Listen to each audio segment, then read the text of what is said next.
hi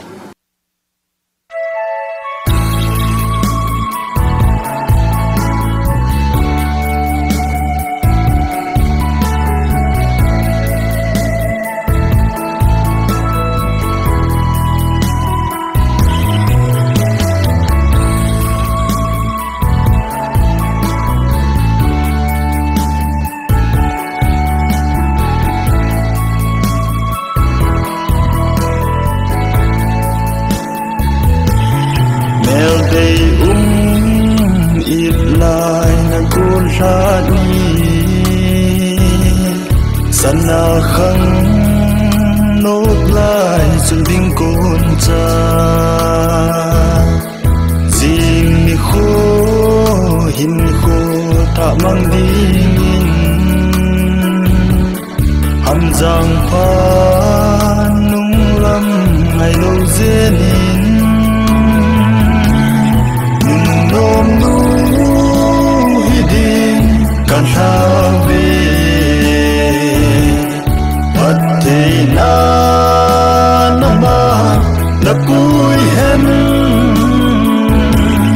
Christian in sung nô thùng cúi pan vang bộ ma giang thôn cát ta về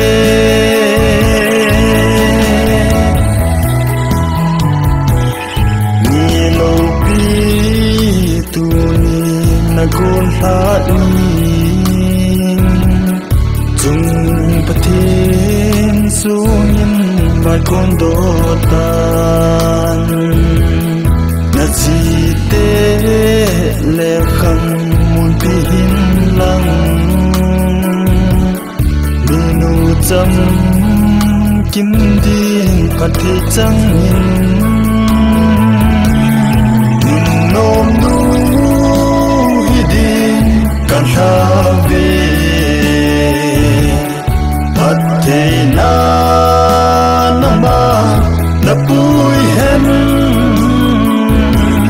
Christian in sung nô thùng cúi pan vang bộ ma giam thôn can tha về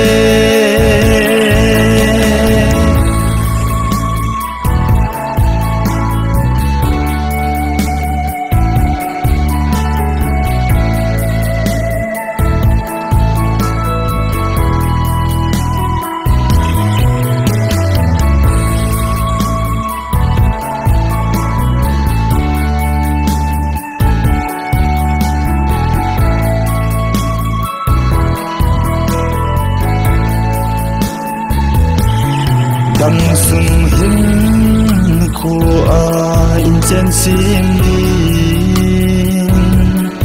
chung pathin mal so na chang jing mo nung khat pe sung kon tin ka ta ve sing sung ho